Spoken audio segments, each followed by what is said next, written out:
Well, this is Johnny Palmer, and as we continue our little study here on the book of Ecclesiastes, I'm sure you remember the song from several years ago, "What's it all about, Alfie? Is it just for the moment we live? What's it all about when you sort it out, Alfie?" I guess Solomon is asking the same question as he concludes that if it's all about human wisdom, then it's all about being frustrated and grieved. So we're going to call this all human wisdom brings is soap bubbles, okay, or worthless wisdom, however you want to do it. And we've come to Ecclesiastes, and we're in chapter 1, verse 12 through 18. Let me read it out of the Voice Bible. It says, "I, the teacher, was king over Israel in Jerusalem.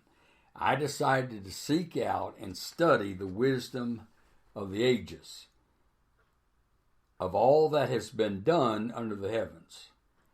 I soon discovered the harsh realities of the work God has given us, keeps us so busy. I have witnessed all that is done under the sun, and indeed all is fleeting, like trying to embrace the wind. There's an old saying, something crooked cannot be made straight, and something missing cannot be counted. I'm mused over, to think over. I mused over it all and thought to myself, I have done great things, and I have gained more wisdom than anyone who reigned over Jerusalem before me. I have contemplated great wisdom and knowledge. I decided to study wisdom, and instead acquainted myself with madness and folly. It, too, seemed like trying to pursue the wind. As for my wisdom increased, so did my vexation. As my knowledge grew, so did my pain." Now, the wisdom that Solomon is talking about in the context is not the wisdom of God in his word, obviously. It's the wisdom derived from exploring human knowledge. We'd think about philosophy or psychology, human logic, these kind of things. He realizes that after all's been said and done, the educated man dies an educated failure, because all the learning in the world can't change the human heart or solve the real problems of life. Okay, so let's just get into this. First, human wisdom doesn't bring satisfaction even to a great governor. Verse 12, "I, the preacher, was king over Israel in Jerusalem." Of course, Solomon was a great king over a great nation. He was like the Donald Trump with much more oomph. In the political realm, he made Ronald Reagan look like a political beginner, I guess. His economy made the United States look like a mom and pop operation. He was an addicted builder, okay, with more projects going on than have it for humanity. His clout stretched out politically, economically, and militarily. Yet all of his exploits left him as empty as a Baptist preacher's wallet, okay? So this is designed to convince us of politics. We think today that if we could just find another Ronald Reagan, one who could bring an economic boom and prosperity for everyone, that we'd be satisfied. But Solomon had all of that and had to conclude that neither he nor the people were really fulfilled. You can feel the frustration from both the president and the Congress, not to mention us Americans, over all the problems that we're facing these days. And you just look at the murder going on in many cities, burning down businesses. It's just it's a bad situation. And they can hold all the hearings they want. They can ban every gun on the planet, condemn the violence, and they should. but they can't stop the loss of life, okay? And the sad thing is, many people these days don't even seem to want to, you know. So to try to govern by human wisdom is futile because it can't change the heart. And that's what's going on with America. The problem's not outwardly. It's not related to the color of anybody's skin. It's not an outward economic. It's an inward problem. And the Bible calls it sin. And the Bible says we've all sinned and come short of the glory of God. And the only one who can change the heart is Jesus Christ. And until that happens, you're not going to erase the hate. In the movie Mosquito Coast, Harrison Ford plays an atheist who flees America to set up a perfect community in a remote jungle. Well, early in the movie, he meets a missionary, and the missionary is portrayed in the worst possible light, but they're both bound for the same area. Well, when he arrives, the atheist immediately is successful in establishing a thriving village, okay? But by the end of the movie, this atheist totally destroys his village because he found out that even though he can help people scientifically, he can't deal with their heart problem.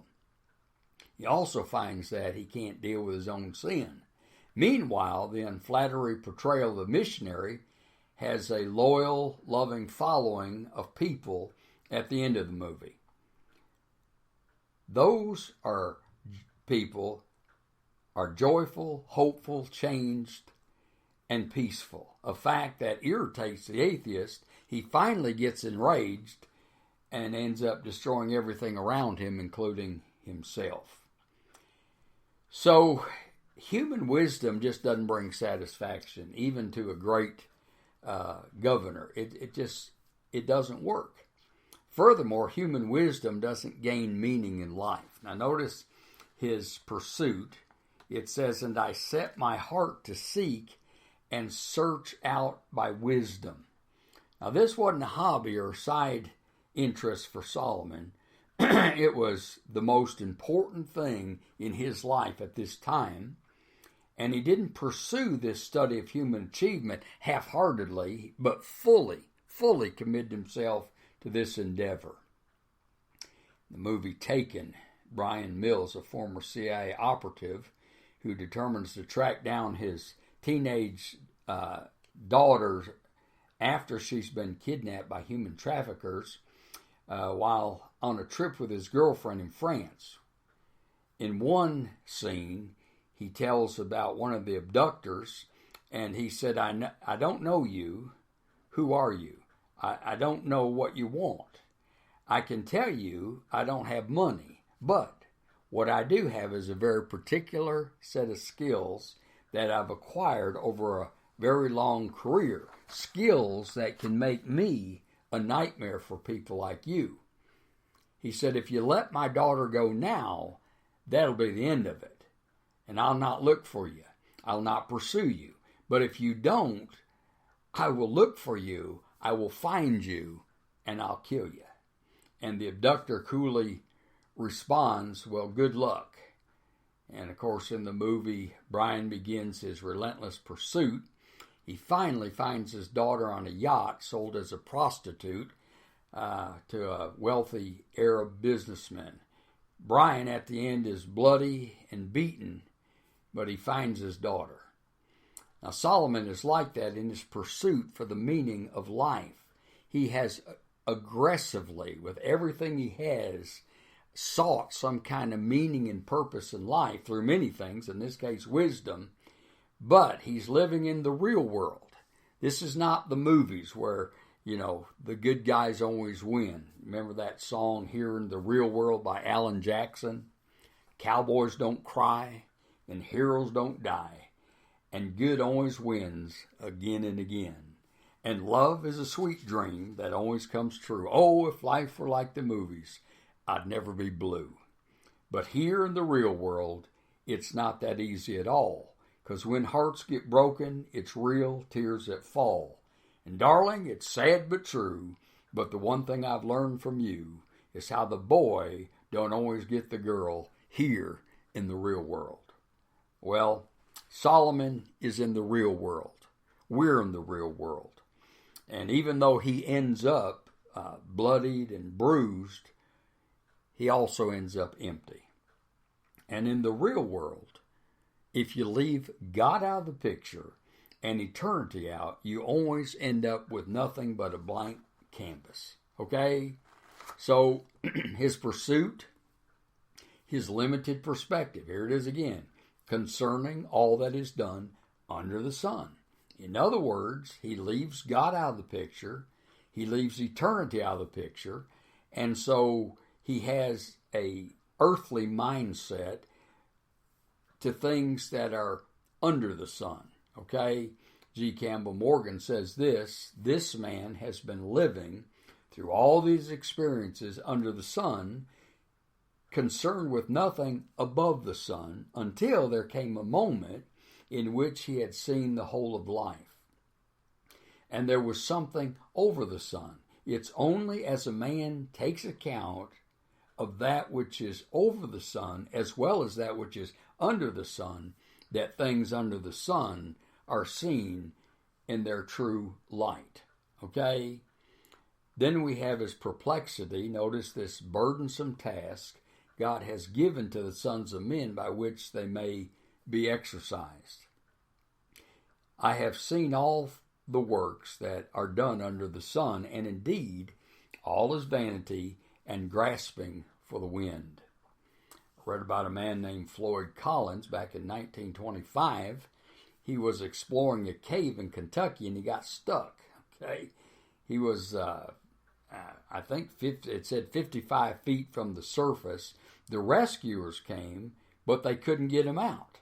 And the weird thing was, he was able to see the light, able to see where he wanted to be, but he was stuck and he couldn't get out. And the newspaper, it revealed that there were thousands of people who had come to see him. And they even sold hot dogs and sandwiches. Kind of became a, like a sideshow. Well, 17 days later, Floyd Collins died in that hole, able to see where he wanted to be, but not able to get there. Well, that's the way every person who lives by mere wisdom ends up. So, human wisdom doesn't gain meaning in life. Thirdly, human wisdom doesn't do any good. Notice in verse 15, it says, what is crooked cannot be made straight. So he finds things that are wrong, things that are crooked, and he can't make those things right. Human wisdom always wants to straighten things out. Listen to these words of real wisdom. Physically, it lies upon the surface. We have no power to change one hair of our head or alter our statue. That's from the Bible. Just look up Matthew 5:36, Matthew 6:27. Intellectually, man's wisdom can never discover, much less remove, the cause of his relentless misery. Spiritually, every faculty of man is under the perversity of the fall, and we have no more power to make straight its crookedness than to restore the whole work of God to its original uprightness. And then he says, what is lacking cannot be numbered. It's like going through one of those drive-thrus in these fast food joints. You might order 3 burgers, 2 fries, and 2 Cokes, but you can't count the 3 burgers because they only put 2 in your bag. Okay? You ever have that happen? You get home, open the bag, and you can't count the one that's not there. Well, our human wisdom cannot change things. In fact, instead of changing a sick world, if we're not careful, it will change us and we'll become part of the problem instead of part of the solution. I read a book that recounts the stories of investigator Dan Walker's ministry to infiltrate brothels and free young women and children trapped in sex trafficking. Listen to this. He said, the adrenaline that pulses through my veins during a rescue operation was more powerful and addictive than any extreme sport or self-induced